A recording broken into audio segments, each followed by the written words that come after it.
welcome everybody to this session on financing food policy councils. As Brian mentioned, I am the Director of Strategic Initiatives with the Duke University World Food Policy Center, which is located within the Sanford School of Public Policy. And I will say that a lot of what I'll be sharing with you today is not so much from my experience at the Duke World Food Policy Center, but more so with the 12 years that I spent with Blue Cross and Blue Shield of North Carolina Foundation, because I really wanted to just be able to share my story, my journey, my experience as a funder. I think it's always, there's this mystique and mystery about like, who are those people at foundations and how do you talk to them and what does that look like? So hopefully my colleague Jeff Usher, who is with the Kansas Health Foundation, and I will be able to kind of demystify some of that for you a little bit. I do place that with the caveat of when you know one foundation, you know one foundation. But we'll kind of go into that a little more specifically. And then we're also joined by other colleagues who were coming at this work from a public sector perspective. So Carrie Draper, who's with the University of South Carolina, and then Milele Kennedy, who's with the city of Indianapolis. So excited to be able to bring both a private foundation perspective to all of you today, as well as more public sector investment. And the way the flow of our session is going to go, I will share a little bit just about the investments that I made in food policy councils, and then, kind of retrospectively, what I might have done differently to give kind of a launch pad for moving forward. Carrie is going to share specifically about her work with SNAP Ed and SNAP Ed funding. Jeff will share the role of the Kansas Health Foundation and how this work changes working in a big state, and also, with transitions in leadership and transitions that always happen within any organization, including foundations. And then Milele is going to talk about really building a city-focused division and what that looks like, and how to leverage federal dollars, how to leverage state dollars, and what that looks like in kind of building out effective food policy at that level. So we'll share our individual stories, and then we're going to give you some time, just 15 minutes, to answer a few questions about what is it that you're working on now? Like, what are you visioning for the next year? And what do you hope to gain from either the folks in the room here, as well as us as kind of facilitators. Part of our discussions in building up to this is, we're really here to facilitate the conversation. We know, but nobody has all the answers. We can share with you our experience, but so can other folks in the room today share their experience. So we'll go into breakout rooms after we spend a little time thinking about what it is that we want to really ask each other. So we'll spend, half of you will go into a breakout room with Jeff and me to ask specific questions as it relates to private philanthropy. And the other half will be with Milele and Carrie talking about more public sector dollars, and then we'll switch it out. And then we'll wrap the day just coming back together as a big group to see, like, did any new questions come up for you? Did any ahas happen? What does that look like? So hopefully that feels like a good way to spend your time. So we're so glad that you're here with us. And I'm gonna jump right in just a little bit to my experience in funding food policy councils when I was with the Blue Cross and Blue Shield of North Carolina Foundation. And so for 12 years, I was the Senior Program Officer for Healthy Living with North Carolina's Blue Cross and Blue Shield Foundation. And if anyone is working with Blue Crosses in your own state, I will say Blue Crosses look different in every state. So sometimes the dollars come from corporate giving, sometimes they come from a foundation, sometimes Blue Cross sets up a confusing third party where funding comes out of. And you may or may not know which are the ones that are actually giving. And sometimes it's because all of them are giving. So a lot of what I say to anyone in working with foundations is that having a relationship with an individual is the best way to start and the best way to just navigate these conversations. So when I was at Blue Cross and Blue Shield North Carolina Foundation, I started there in 2006 and I was there through 2017. And from 2008 to 2009, there was an organization that, some of you might know because they've done a lot of work in the Food Policy Council network, which is the Center for Environmental Farming Systems. And the Center for Environmental Farming Systems is a partnership between our land grant institutions in North Carolina, so North Carolina A&T and North Carolina State University, as well as our North Carolina Department of Ag. And they spent a year going across North Carolina, talking with folks at all levels, trying to figure out, what does a farm to fork action plan look like for the state of North Carolina? As a result of that action planning process, they came up with 10 game changer ideas. And in their farm to fork action plan that they published in 2010, they listed those game changer ideas, which I will say as someone trying to invest at a state level from a foundation that we didn't have the biggest budget. We were a medium-sized foundation for our state. Getting to see, here's how the state, and back to that people first policy, here's how people in North Carolina have prioritized what they wanted and what they needed. This was a real gift to both me at Blue Cross, as well as my other colleagues who were funding in different foundations. And so one of those game changer recommendations was to establish food policy councils across the state. Again, working as a state level funder, there was no way within my budget that I'd be able to provide staffing, infrastructure, operating, programming to food policy councils in our 100 different counties. What I could do was make an investment in the Center for Environmental Farming Systems to establish a infrastructure, basically the scaffolding of how do you provide technical assistance to help start food policy councils, which would include helping food policy councils seek grant funding. How do you provide ongoing TA and policy expertise to food policy councils, but also how do you network the food policy councils, right? If we've got 100 counties and we don't have 100 food policy councils, I think we maybe have 45. Don't hold me to that. But how do you network what folks are learning in the eastern part of the state to the western part of the state? Because it's a lot of the same issues and the same questions that continue to come up. And how do these food policy councils kind of support each other and work with each other? And so community food strategies was an initiative that developed out of that grant. And so community food strategies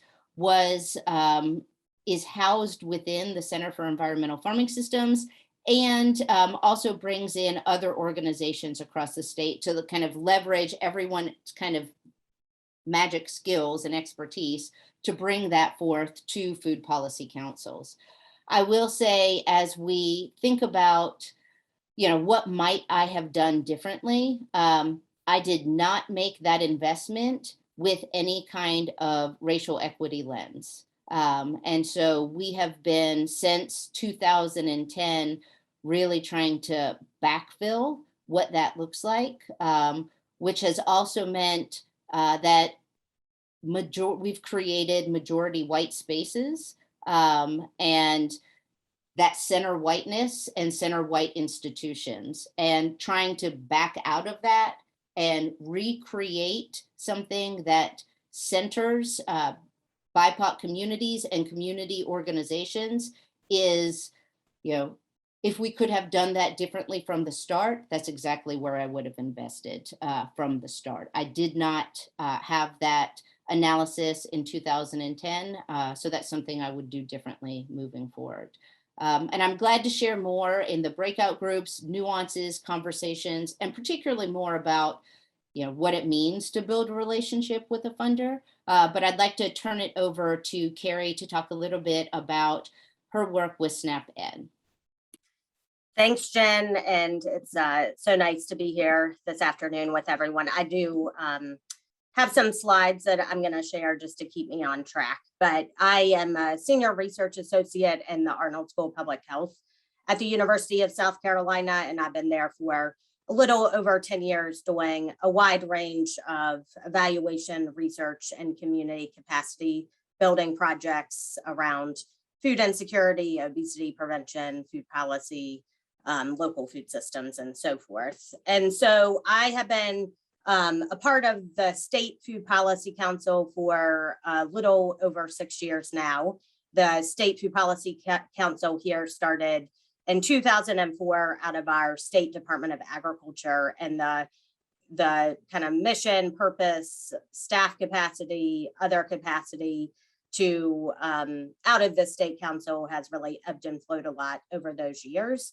But in recent years, we have a very different story than our neighboring North Carolina that Jen was talking about, where our local food policy councils have pretty much been non-existent. So for the past multiple years, the State Food Policy Council really saw that as a priority to be able to build capacity for local food policy councils. But for a very long time, we were really missing the funding and staffing to be able to see that to fruition. So also about 6 years ago, I became the founding principal investigator for a SNAP-Ed implementing agency out of the School of Public Health.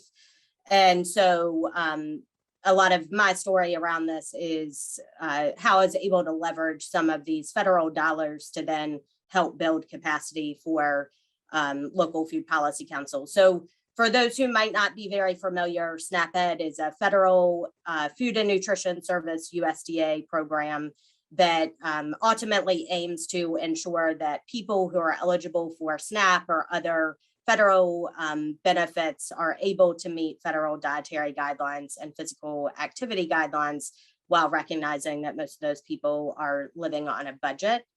And so the way it used to be that SNAP-Ed was solely a direct nutrition education program, but in 2010 with the Healthy Hunger Free Kids Act, SNAP-Ed greatly involved in terms of the funding available for states and territories to implement and evaluate that program.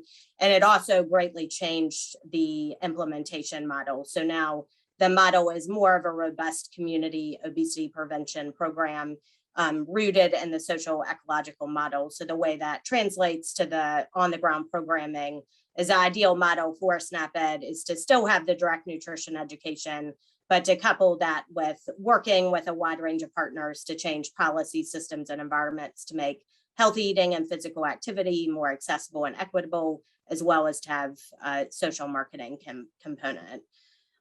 This is a national evaluation framework that we use within the program. Initially, when I started getting SNAP-Ed dollars, my team's role was solely to do statewide evaluation for the program, and over time started doing some of our own implementation in-house. And getting more familiar with the program and this framework, it became very clear that SNAP-Ed dollars, there could be opportunity to use that again to do food policy council work. So you can see some of the indicators here. There's certainly others like around healthcare that could be related to food policy council work as well, but some here that are highlighted around nutrition support implementation, agriculture, food systems, agriculture, sales, and incentives. And so one thing that we launched then this year is Food Policy Council Development and Expansion Grant Program, where we provide some funding to local community organizations who are interested in developing or developing new food policy councils or expanding existing food policy councils to ultimately identify and implement policy systems and environmental change strategies to ensure better food access and equity. And so within our grant priorities, again, in alignment with SNAP-Ed funding, we work with our local food policy councils. We funded 7 this year to engage multiple diverse sectors in the work of the council to especially engage and ensure that there's leadership and ownership within the councils among people most impacted by food insecurity and inequities. Then we work with them, provide them technical assistance and guidance to then conduct some form of a community food assessment, and then to use that data that they collect through primary or secondary data sources to then identify those priority PSC strategies and then to advance those. And we also have a specific piece around making sure that part of that work includes transportation access. Since I've referenced this before, but you can use SNAP-Ed dollars. We do a lot of evaluation work within SNAP-Ed. So we do have a robust evaluation plan associated with this grant program. So looking at those key components that I was talking about, as well as other ones like leverage resources, trying to understand the factors that go into organizations being ready to start a food policy council, and then looking at sustainability and the inner workings, internal dynamics of food policy councils over time. We've also been able to use some of our funding then to help build capacity of our state food policy council. So since 2004 until this year, the Food Policy Council was solely made up of a pretty small board of directors. But with staff capacity through SNAP-Ed, we were able to develop a free membership option for individuals and organizations. So we launched that at the beginning of this calendar year and now have over 150 members representing over 20 different sectors. And we have quarterly membership meetings, but a lot of the idea of having members is then to develop committees that represent gaps and other work that's going on in the space. We're not trying to replicate certainly other efforts or try to have people come to a bunch more meetings, but these are some of the committees. Food as Medicine South Carolina is one that we've launched this year, and then these other ones are the ones that are coming up. And then in addition to this, our members will then be, and committees will be a part of developing a robust equitable food policy agenda for the state. So that is my quick spiel about all of this. And again, during consultation, I can certainly share a lot more about kind of the structure of the SNAP-Ed program and how that looks, kind of varies a lot state by state in the country.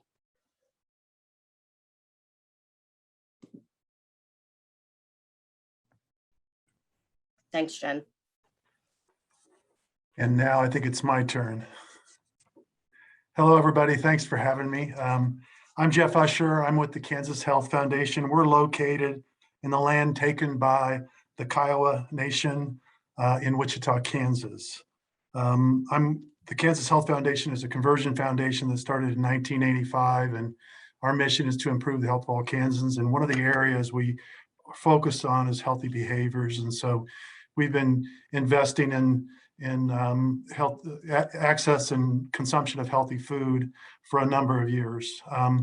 In 2013, we launched 2 initiatives that were, one was a pretty small initiative, and it was a $300,000 grant that was open to communities across the state of Kansas, that if they established a publicly appointed food policy council, they would be eligible for $10,000 to do a food assessment of some sort, however they chose. And then after they've completed that assessment, they were offered $40,000 for implementation. At the same time, we also launched what we call our statewide partnership program, which we worked with 5 organizations that cared deeply about their populations that they served. And it was really focused on policy systems and environmental change around access to healthy food. And one of those organizations was American Heart Association, the Midwest chapter here in Kansas. And we funded them to really focus on community engagement. And since we launched the Food Policy Initiative, there was a lot of interest in that across the state of Kansas with community coalitions. And so the American Heart Association established what they call the Kansas Alliance for Health, and Kansas Alliance for Wellness. And their sole purpose was to help provide technical assistance to emerging and developing food policy councils across the state of Kansas. So that was one of our statewide partners. The other statewide partner was KC Healthy Kids. It's important to say that because we end up transitioning this work to them, but they were focused on state policy, focused on healthy retail. So a lot of their work was really around, we have the highest taxes on food in the one of the highest taxes, food in the nation. So reducing or eliminating food tax was one of their policy priorities.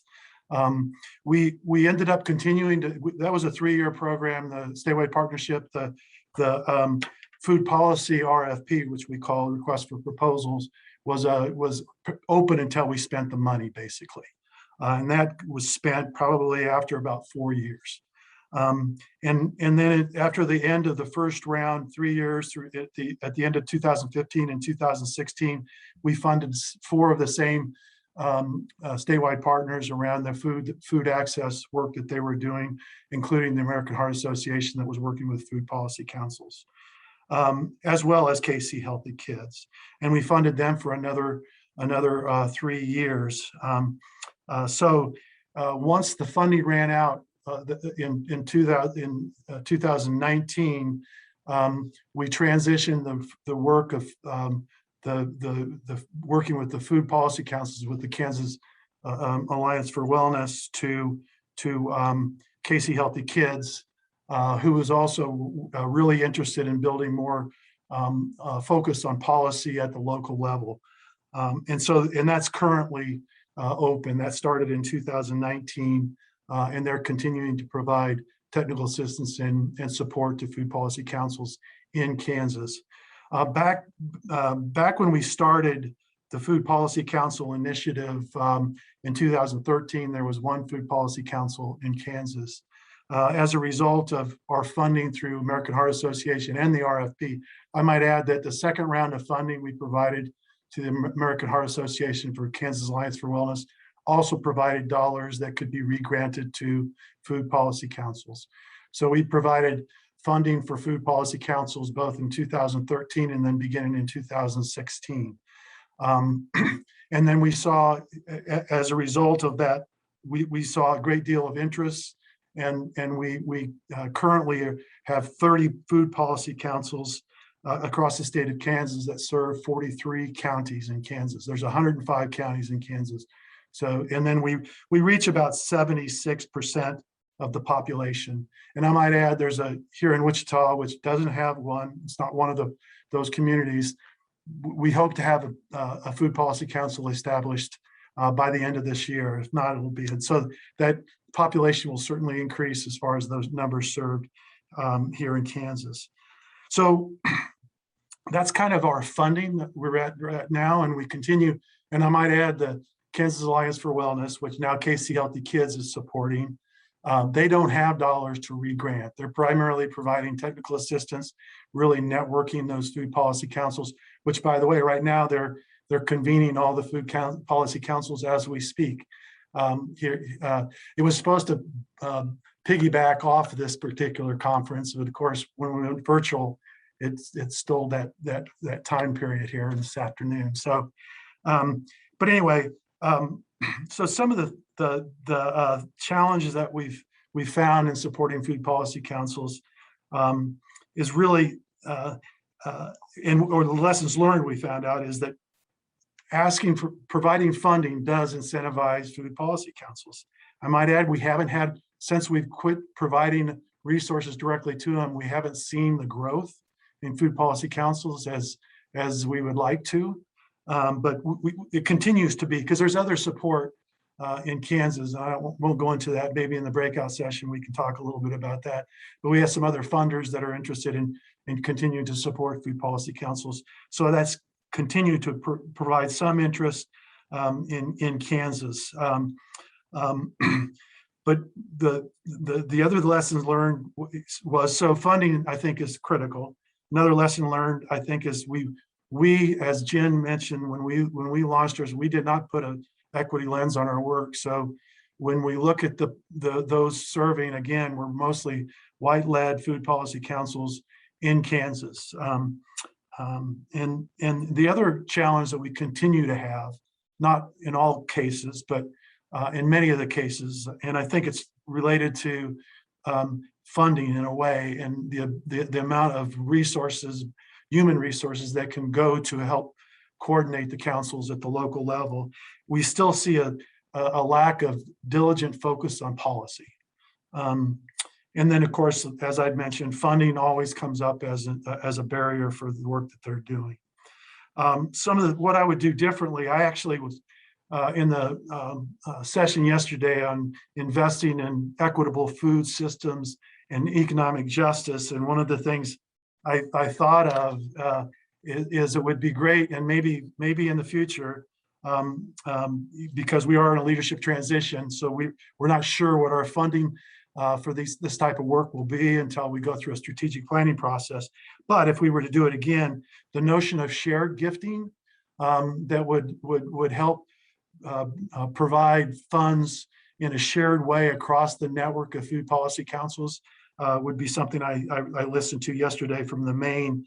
I don't know what the organizations, their food policy network that they have in Maine.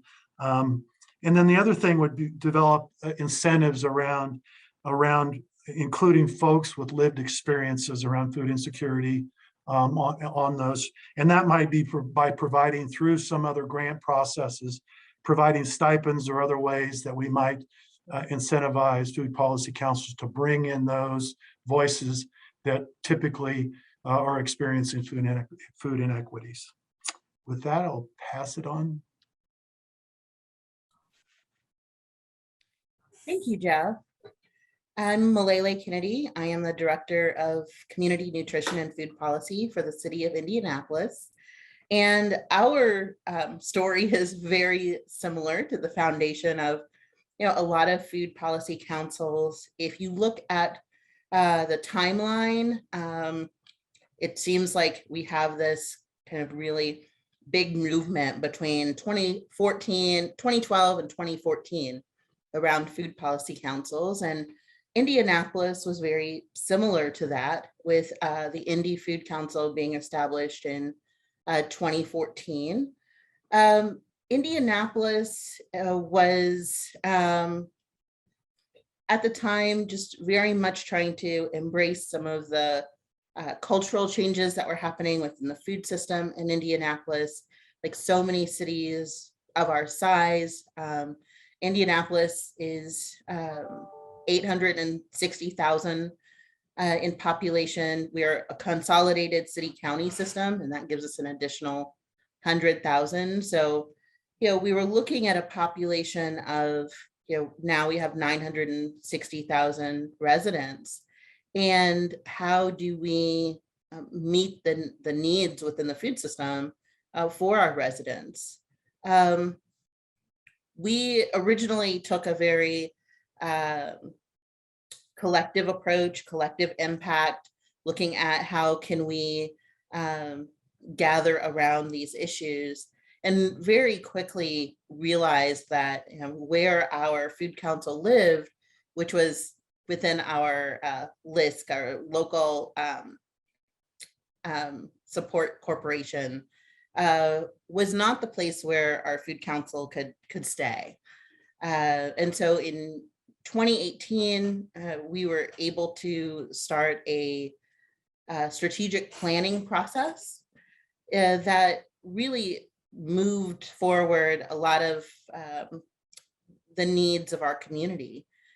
Some of the things that happened in Indianapolis that maybe didn't happen in other cities was that we had a large number of our local grocery stores close, leaving the far east side of Indianapolis as one of the largest food deserts in the country. We have, you know, a fifth of our population, over 200,000 residents that live within that area. And so that was the catalyst for needing to make a change. Other things that happened was the changing of our administration. And that led to the city of Indianapolis really looking at how food security relates to some of the other disparities that we were seeing within our community. Housing, crime, some of those other factors. And so with our new administration, we were able to establish funding specifically from the city of Indianapolis to move forward food initiatives. And this was the first time in Indianapolis that funding had been dedicated. It was $500,000 for those initiatives in the first year. And then we had a couple of other things happen, even before the C word, which nobody has mentioned. Before COVID, we had these really clear definitions that we had disparities within our community that needed assistance. So our city county council declared racism as a public health crisis. And this was at the end of 2019, the beginning of 2020.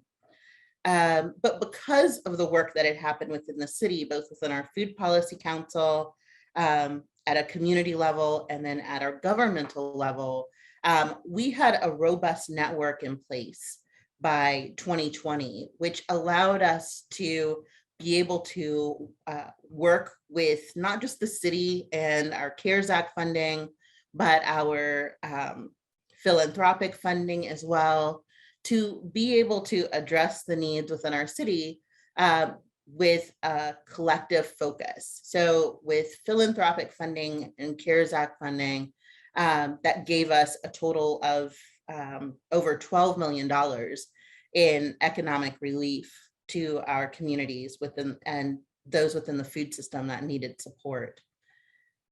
This was just the start. I think that for many of the cities that had struggled pre-COVID with the needs of the community, realizing that we needed to shift our lens to an equity-based focus was primary for us to be able to move forward. And so our city shifted to this equity in all approach. So we have racial equity goals and strategies that we're able to determine how we move forward with our community partners as well as with the city. One of these things that came about was a need to better define how our Food Policy Council worked, and to ensure that we had not a top-down approach of the government telling communities what they needed, but a much more grassroots, like from bottom-up approach to how we related to our constituents, to our residents around food policy. So in 2020, we began to work with all of the organizations around our strategic planning, pull from all of the information we had gleaned from our public institutions, from community organizations, and from our residents, and to determine that while food policy needed to remain within the city of Indianapolis, we really needed to build some structures.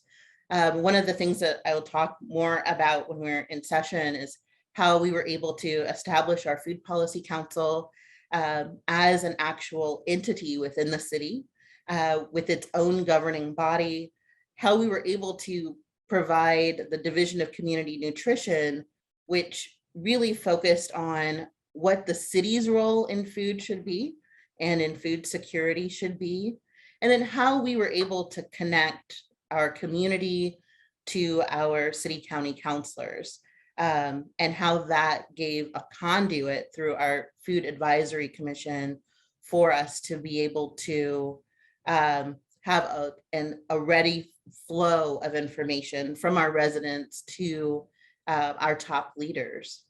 And this has been really instrumental in how we've been able to rethink how we relate to our community and our residents around food, but also how we can build a sustainable future for our Food Policy Council and what that looks like. And so we'll talk about more of that when we're in our sessions. But I'll hand it back to Jen so we can move on. Great, thanks so much, Milele. There are a few questions that came up in the chat, specifically for you, Milele, and I'm gonna, I had the advantage of getting to talk to Milele like one-on-one, and I was like, oh, tell me more about that. Tell me more about that. And so I could definitely see how all of this is coming up. So first is a clarifying question from Leah. If it was the city or that the Food Policy Council that received the CARES funding? So the city received CARES Act funding. One of the things that we ensure is that we have two separate budgets. So even though the city receives funding, there's a specific allocation for our food council separate from the city budget. So that way we're able to independently advance certain initiatives, those that are public facing, and then those that specifically relate to the city's position within the food system. Great. And then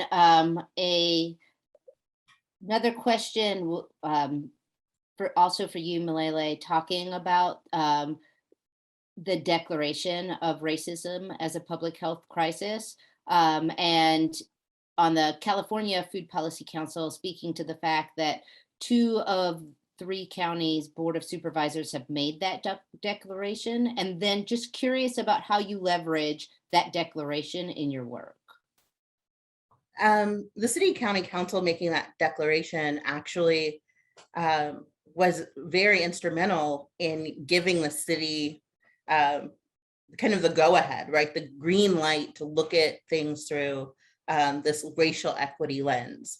And so that was the start of us being able to reestablish the way that we looked at our policies, the way that we form our goals and strategies on a programmatic level, but also at a strategic long-term level.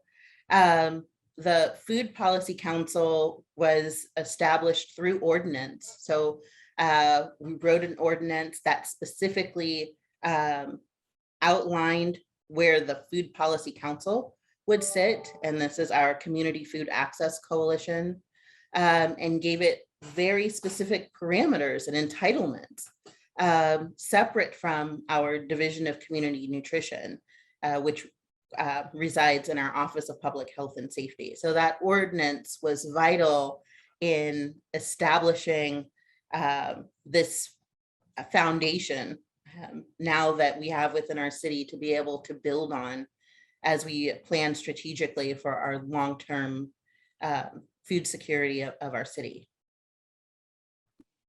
Yeah, thanks for that response, Milele. I have found kind of working across foundations also, and the same with city government, that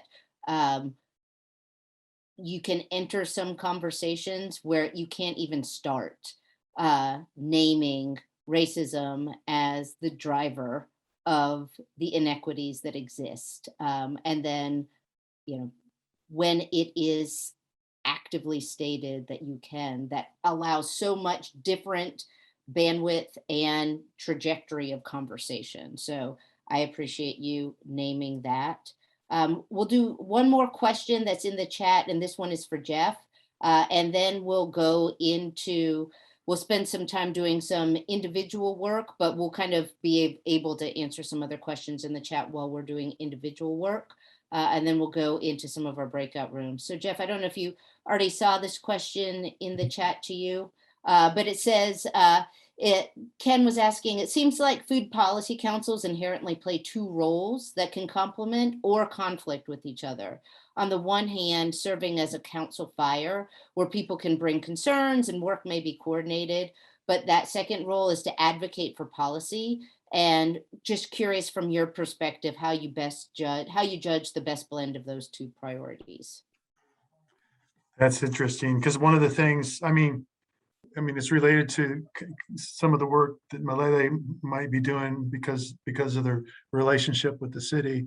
When we launched ours, we required that they be publicly appointed, and of course, there's always tension with that because because actually, if you're really going to make progress around, especially systemic issues around racism as it relates to food policy, it's hard to really advocate on that from that piece if you're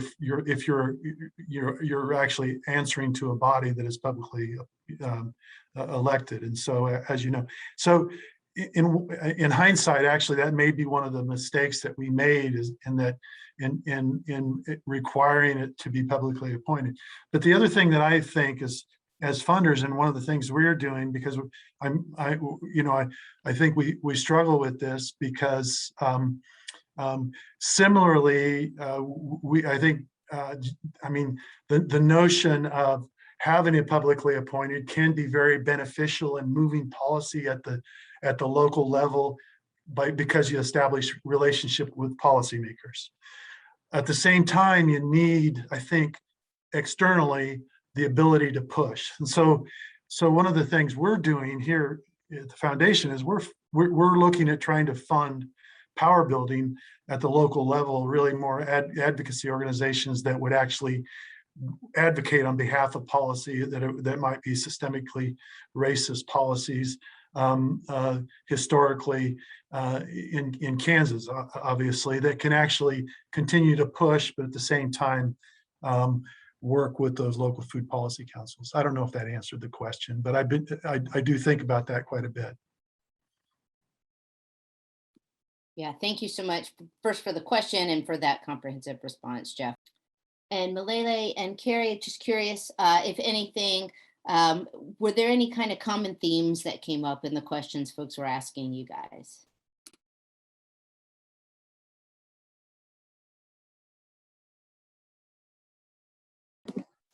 I don't know. Maybe one common theme was around just how do you get started in identifying funding. I think just that very initial, like, what are those initial steps that you take to figure out those, myriad options or potential opportunities, I would say was one thing.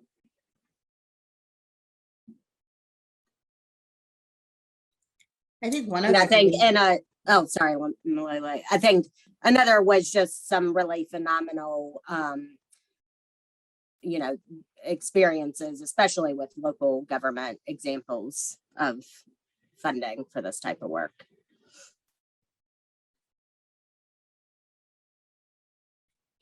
One other thing that came out is maybe like who to bring to the table and when.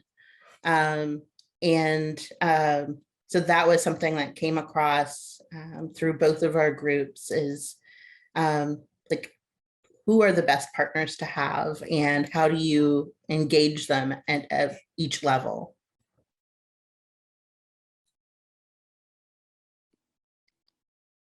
Thanks, Carrie and Milele. Jeff, any thoughts of things that came up kind of recurring from our session, and then I'll kind of wrap us up from there? Well, the one thing I think that, around foundations is to go out and develop relationships.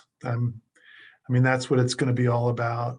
Even if you're not going to get funded right away, it's developing a relationship with the funder, and when it fits, it might be the right timing for both you and the funder.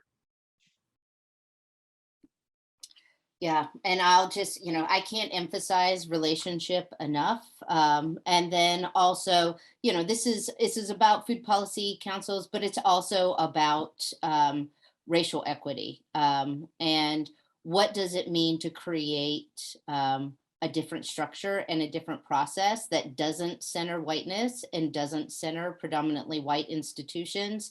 And I think someone had asked a question earlier about, grassroots organizations and institutions, and how do you actually kind of build that connection across. Relationship is the goal, but there's a lot of work that predominantly white institutions need to be able to do so that they're not centering themselves and holding power, and assuming that decisions need to be made by predominantly white institutions. So, while philanthropy is trying to get there in terms of how they fund, centering funding and directing funding to BIPOC-led and BIPOC accountable organizations who then have the resources to invite in ally institutions who are doing the work to support with them and building it that way, is definitely a trend in terms of how philanthropy is funding and how really we can start to unwind all of the history of policy and practice that's embedded in systemic racism. So, and that's not any kind of blanket answer. It is where dollars are flowing and where conversations, there's a lot of opportunity to start conversations in this space at that intersection of food policy councils and racial equity. Before we close out the day, I just want to see anything else from our other facilitators. Closing thoughts?